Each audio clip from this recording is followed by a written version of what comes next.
Welcome into According to Carp. I'm going to dive into some more topics this week, break down some of the happenings, some of the things that are going on in college football, and big week ahead. A lot of great games. You got Ole Miss, Bama, you got LSU, Auburn. You've got some terrific matchups.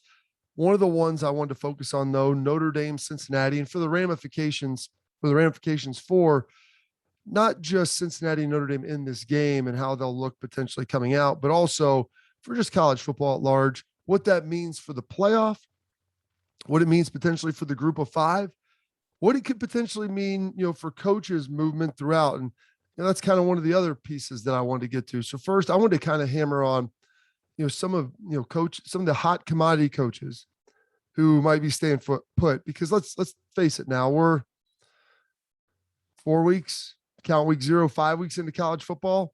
And with that, there's some coaches who are going to be on the hot seat. There's guys who their jobs begin to warm up a little bit, even if they're winning and they're rolling. You look at, Ed Orgeron at LSU. Yeah, he's done some good things. They're 3-1. They got beat up by UCLA. Didn't look good.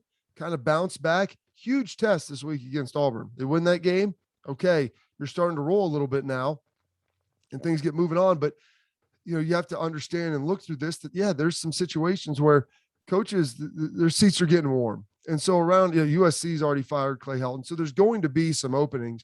And with that, then naturally comes the speculation and the conversation about who the best coaches are out there, who would be the guys that you would want to see hired, and who are like the sexiest names that some of the, the boosters, the ADs would want to bring in to bring excitement to a fan base. Because, there's two different things. Is number one, you want to bring in a guy who can obviously coach the game. You want to bring in a guy who can recruit, but really sometimes you want to bring in someone that's going to excite and energize the program or just be different than what you had. And so there's, three guys out there who I really think are talented coaches, and they're where they are or they're where they're currently at for particular reasons, all different. I was fortunate enough to call Liberty Syracuse and I got a chance to talk with Hugh Freeze. And after that game, a bunch of people have been asking me, how long do you think Hugh Freeze is at Liberty? Where do you think he goes next? I'm like, sitting there talking to Hugh, seems pretty content. He's making over $2 million. I think he likes living in Lynchburg. I think he enjoys it. I think his family enjoys it. He's got talented teams. He's got a really good quarterback right now, which obviously helps. And so if you kind of open this up and think, okay, can he win there? Yeah, he's proven he can. Needs to continue to get quarterbacks and get guys out of the portal, but I think he'll be able to do that. He has a great offense. He's a really sound football mind. He's getting compensated well. But the big piece, and I say compensated well, is he making as much as he would in the SEC? Big Ten? No.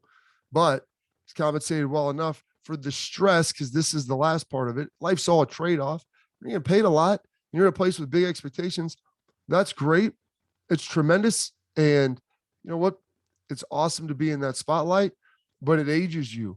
It ages you immensely. The stress that you have on your life. The only two guys I've seen that are able to kind of handle that without aging are Mike Krzyzewski and Nick Saban. And I'm not sure exactly how they do it, whether there's, I joke about them potentially being vampires, drinking, the blood of the unborn. I'm not sure, but they seem to have not aged, and they've been at high profile jobs, lots of stress. They've had big wins.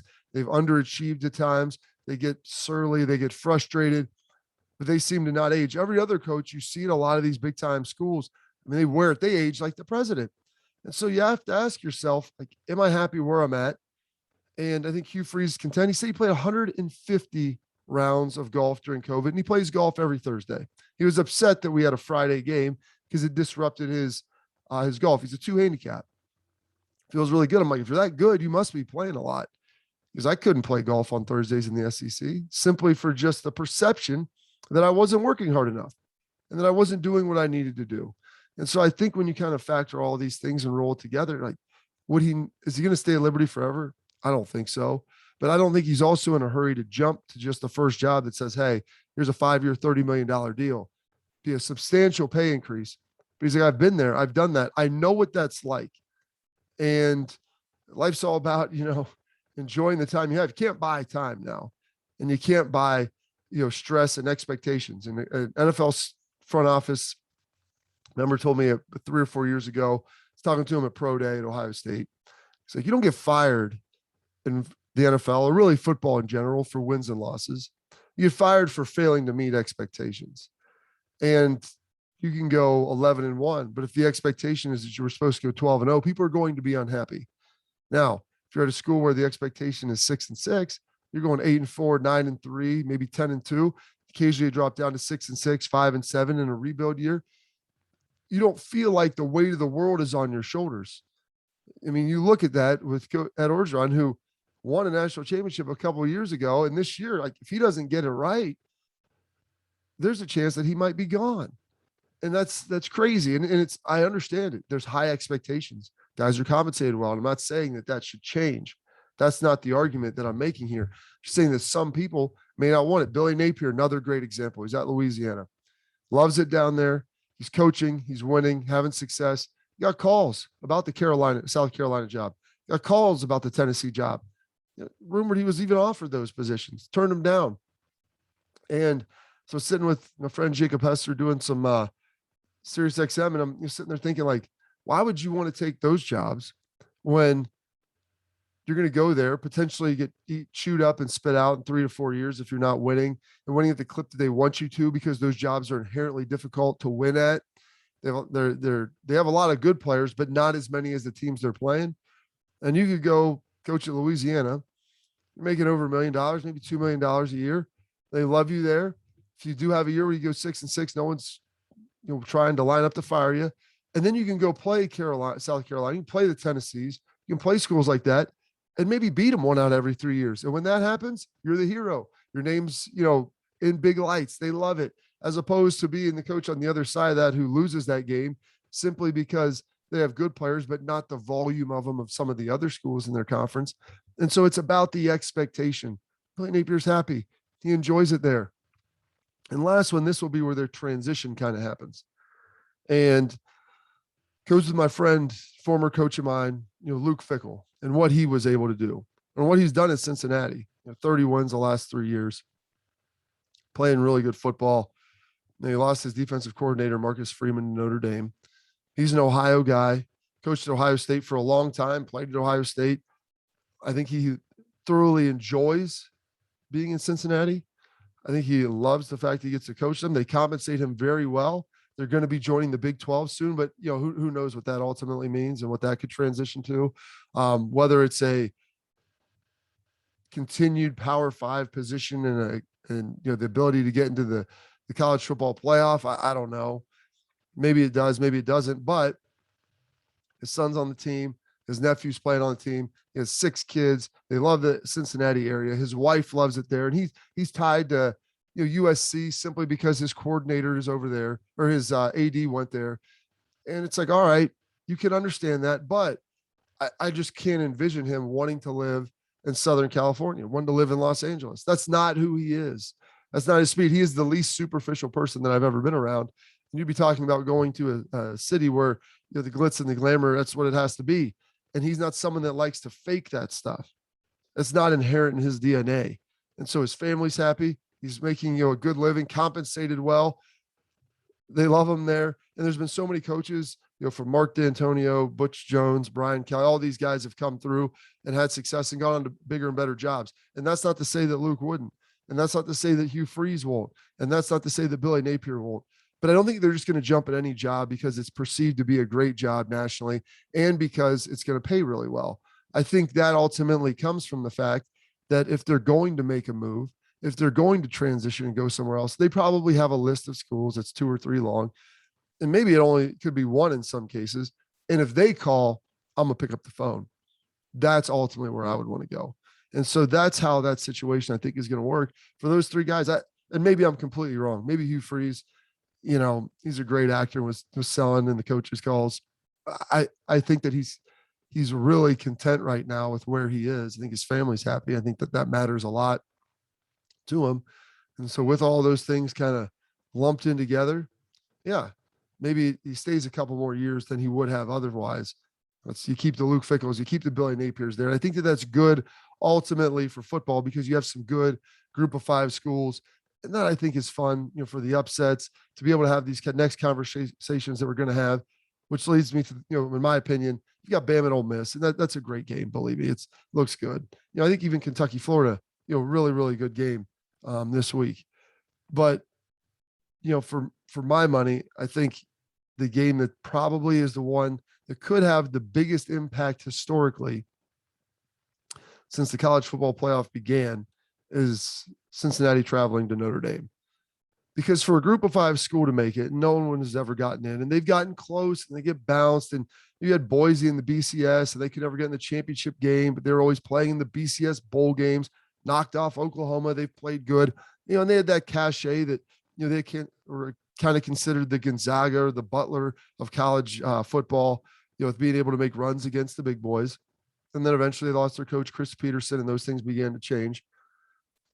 But Luke Fickell being at Cincinnati, they checked the boxes of, number one, coming in, they were ranked top 10. The perception was that they were a really good football program. Why? Because they've been good for 2 previous years, and they took Georgia down to the wire. Probably should have won the game, didn't, but had a good shot at beating a team that people perceived to be really, really talented and a very, very good football team. So there was all that in there. And so he had that coming into the season. He had the momentum. He's got to go undefeated. He's done that, but he's got to go undefeated this year. You need chaos to happen at some of the Power Fives. Teams that we thought in July were shoo-ins to get into the college football playoff. Oklahoma, they're undefeated, but no one would say that they're out here dominating and rolling dudes. They've got some work to do, and they've got some things that they need to straighten up. Their quarterback situation with Spencer Rattler isn't great. Their offense isn't blowing people out like they were. Defense is playing better. But no one looks at this like this Oklahoma team that they had with Kyler and Baker and all those guys, even Jalen Hurts. Then you have Ohio State, already has a loss to Oregon. They've looked human this year. They don't look dominant. Penn State looks good. So there still could be some other teams in the Big Ten that potentially make a run. You've got Iowa up there. But then you also have the ACC, which the 2 undefeateds are Boston College and Wake. Boston College is playing Clemson, who's 2-2. So I don't think there's an expectation that you're going to get a team in from the ACC. So maybe get 2 SEC teams. Oregon looks like they could potentially be getting in unless they have a couple of really bad losses. But that opens it up for Cincinnati. Undefeated, perception of being good entering the season, chaos. And then the last part is something that's really tough. You have to have your schedule work out for you. And they schedule these games so far in advance, you never know who's going to truly be good. You think you do, but if Cincinnati had Clemson on their schedule this year, it wouldn't look near as good as having Notre Dame. And so they beat Indiana. Indiana kind of stepped back a little bit, come back down to earth. It wasn't the top 25 team, or it won't be that everybody, thought it was last year with Michael Penix Jr. and how well they were playing, but they have it lined up for them. They're going to Notre Dame, to take on a team that smoked Wisconsin on the scoreboard, a lot closer than that. Wisconsin was leading, in the second half. They score, get a field goal, get house called on the return, and then all of a sudden the wheels kind of fall off a little bit. Graham Mertz, their offense, it's a mess right now. Defensively, they're playing well. They still have, a lot of things that they've got to take care of to get that thing right and get that thing fixed. But Notre Dame is still a top 10 team. Cincinnati is favored in this game. People talking about the underdog pulling an upset. Well, Notre Dame is the underdog. Now, maybe that continues to change. The line's been coming down, over the course of the last couple of days. But Notre Dame was a couple-point favorite as of a few days ago. So you've got that. You have the team. You have the cachet. Now, looking at Notre Dame early on in the season, I thought Cincinnati would beat them.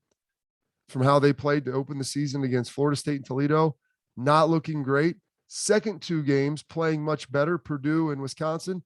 The big reason why is their defense. Marcus Freeman, new D coordinator, takes a little bit of time to have your guys settle in, start playing well, start trying to play defense the way that you need them to. And so they've really stepped up. Quarterback question, is Jack Cohn going to be all right? Drew Pine, I mean, I don't know if it really matters. They don't seem all that concerned about it because I don't think there's this massive difference in the play level of either of those guys based upon what I saw last week against Wisconsin. But they're playing better. It's going to be tough for Cincinnati to get the win. Cincinnati's one weakness in my mind is their offensive line. Notre Dame, they're going to get after it. They're going to bring guys 3, 4, 5 guys. They're going to mix it up in a multitude of ways, bring 6 sometimes, but a lot of times they'll rush 4 and 5 and still have, 6, 7 guys in coverage. It's just who are those guys coming and identifying them. And Cincinnati's offensive line, a little bit weaker. They lost Hudson to the draft, their left tackle, and so they haven't been quite as good there. They've got Desmond Ritter. He's going to have to play the game of his life, be locked in, identifying the blitzers, knowing who's coming, setting protections, and then being able to make sure he gets the ball out. And then the running back Ford, really, really talented player, Alabama transfer. And people bemoan the fact you bring that up. I think it's important. Why? Because Nick Saban doesn't recruit bad players. He recruits highly talented guys. And he's at Cincinnati. Probably wouldn't have been able to get a player like that unless they were a transfer. And he's played really, really well. Cincinnati's defense, very experienced, good D-line. I think they'll be able to get after him and impact Notre Dame. It's going to be a really close game. I think Desmond Ritter ultimately pulls it out because I think he's the quarterback that makes the difference. But since he's got some speed on the perimeter, if they can establish their running game, which will be tough, I think they'll be able to get the win, because if you can put the ball in Desmond Ritter's hands late, he's really good. He is really good. He's got a good arm. In this game, he may have to use his legs a little bit more, but it's going to be a lot tougher than I thought, because Notre Dame's playing really, really good football at this point. And it's be a bump for Notre Dame too. They're beating a Cincinnati team that people perceive to be really good. But this, to me, Cincinnati gets the win, is the first time we've seen a situation where a college group, since the college football playoff, where there will be a group of 5 school that will have an opportunity to make it. And it's because of all the things that I just mentioned, because so very rarely do those things line up. Now we'll hit a little bit of the mailbag before we get out here. Some of the questions, that people were throwing my way about, just stuff that was coming up, things I could potentially answer. Goodness gracious. NFL question, by the way. Should the 49ers start Trey Lance? Jimmy's all right, but he can't run and throw the ball downfield. Oh, Jimmy Garoppolo can move around enough. He's not the runner Trey Lance is. And this comes on the heels of them losing to Green Bay and Aaron Rodgers putting on a historic drive. They had him beat. Jimmy did a good job. Now, granted, they brought in Trey Lance in the red zone to go run and put a touchdown in before the half. But, I'm not saying that's an indictment on Jimmy. What they're doing is working offensively. They need to get a stop on defense. You can't let a team drive 40 yards in 34 seconds with no timeouts, or 30 seconds. That's the bigger problem. And so I don't think they're going to change unless Jimmy's play severely erodes. And he's been functional. He's looked good. He's been throwing the ball well. Problem is, you put Trey Lance out there a lot. You may see some really good with rookie quarterbacks, but then you look at Trevor Lawrence, you look at Justin Fields, Zach Wilson, you're also going to see some really bad. They turn the football over. That's just what young quarterbacks do. It's what Peyton Manning did. Everybody does it. And so you may have some oohs and ahs and some great plays. You're also going to have some where you want to rip your hair out. It's like, if we just don't throw that pick, we win the game. And so I think that they stay the course unless there's a dramatic change. College question coming in: with Texas and Oklahoma going to the SEC, is there any chance the college football playoff gets expanded prior to the end of ESPN's current contract, which I believe runs through 25, 26? If they go to 12, how do they handle and rotate the New Year's 6 and to accommodate? Now, this has been something that's been talked about a lot.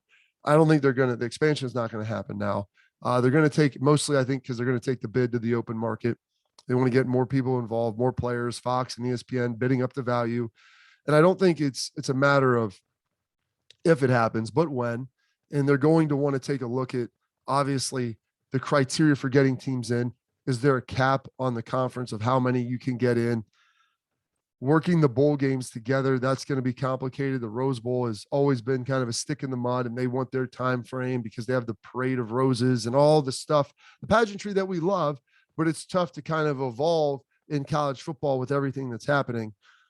But then home sites, how are those selected? The buys, there's going to be a lot that goes into it, and it's going to be challenging. I think that it ultimately gets done because financially it makes far too much sense. And that's why they're waiting to take it to the public to be able to get the biggest bid that they can and not just re-up with ESPN and not knowing, or they probably have an idea of what Fox would do. But I ultimately think that gets done, and that's what it looks like. That's fairly much it with everything there. So we'll wrap this up with another edition of According to Carp. big game on Saturday. Not the game of two Power Five conferences, a group of five and an independent, but Notre Dame obviously being a huge blue blood, it's going to impact college football immensely, because if Cincinnati wins, I think that conversation is going to be very interesting on the college football playoff come the end of the year. So appreciate you tuning in. Best luck till next time.